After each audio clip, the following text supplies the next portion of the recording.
Welcome to the third part of the presentation on Module 3. In the previous presentations, we already compared the anatomy of the digestive tract from the mouth to the stomach.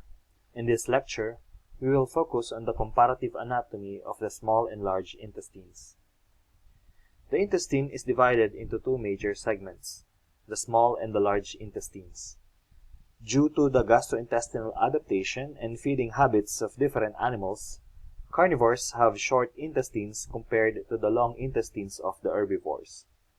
Generally, the length of the intestine is considered to be 5 times the body length of carnivores, 10 times the body length of horse, and 20 to 25 times the body length of ruminants. It is good to note that there is no great variation in the small intestine among domestic animals except for the length. Modifications are seen at the large intestines, in particular with the CECUM and with the ascending colon. We will discuss the intestines of our focused animals in the next slides. The intestinal tract of carnivores like dogs and cats is simple and short. The jejunum occupies the ventral part of the abdominal cavity between the stomach and the urinary bladder and is covered by greater omentum in dog. The ascending colon is also short and simple. In pig, the cranial duodenum forms an S-shaped curve called sigmoid loop. This is also present in ruminant and in horse. The jejunum is found on the ventral part of the right half of the abdominal cavity. The ascending colon is made up of the centripetal and centrifugal coils.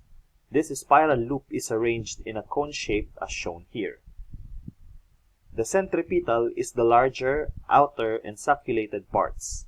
It runs clockwise. On the other hand, the centrifugal is the smaller, inner, and the non-sacculated parts. The intestinal tract of ruminants is complex. The same with the pig, it has a sigmoid loop. The jejunum is found on the right half of the abdominal cavity because the rumen occupies the left side. The position of the jejunal coils depends on the fullness of the rumen and the size of the uterus. In large ruminants, we have a structure called flange. The flange is the part of the small intestine with the longest mesentery. In this case, the flange is consisting of the distal end of the jejunum and the proximal end of the ileum. In terms of the ascending colon, it is well developed but are non-sacculated in contrast to the pigs. It is composed of the proximal loop, the spiral loop which is composed of centripetal and centrifugal coils separated by the central flexure, and a distal loop. Unlike in pigs, the ascending colon is flat and do not form a distinct cone. In the horse, most of the jejunum is found within the left dorsal part of the abdomen. The ascending colon is also known as the large or the great colon. It is horseshoe-shaped, well-developed, and consists of 4 parts: the right ventral colon, the left dorsal colon, the left ventral colon, and the right dorsal colon.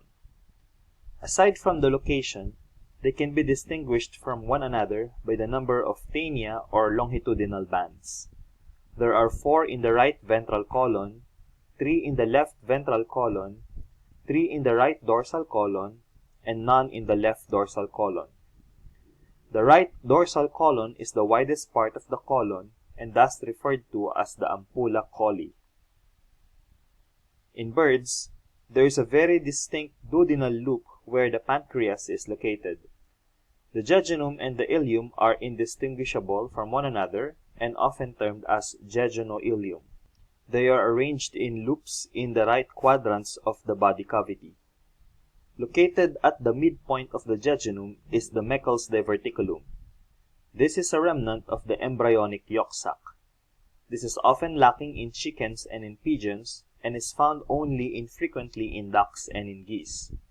Please take note that birds lack the entire segment of the colon, meaning they don't have the ascending, the transverse, and the descending colon.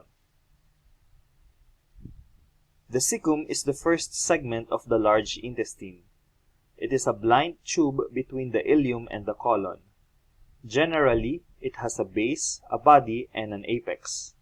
It communicates with the ileum through the ileal orifice and with the colon through the cecocolic orifice. In ruminants, carnivores, and in horse, the cecum lies on the right half of the abdomen. In contrast, the cecum of pig is located on the left side. The smooth muscle bands are present in the cecum of the horse and in the pig. These bands are called taenia and causes succulations of the gut, often referred to as haustra. In dogs, the cecum is small and has a spiral twist as shown here. Please take note that it lacks succulations. In ruminants, the cecum is oriented caudally and is non-succulated.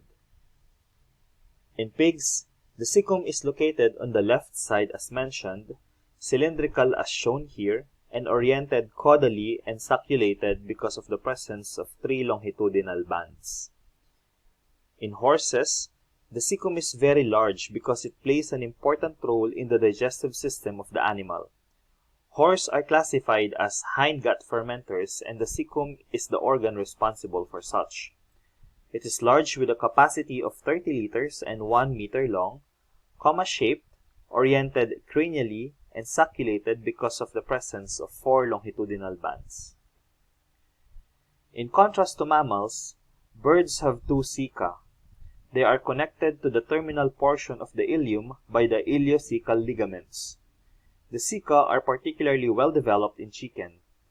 Each cecum begins at the transition from the ileum to the rectum.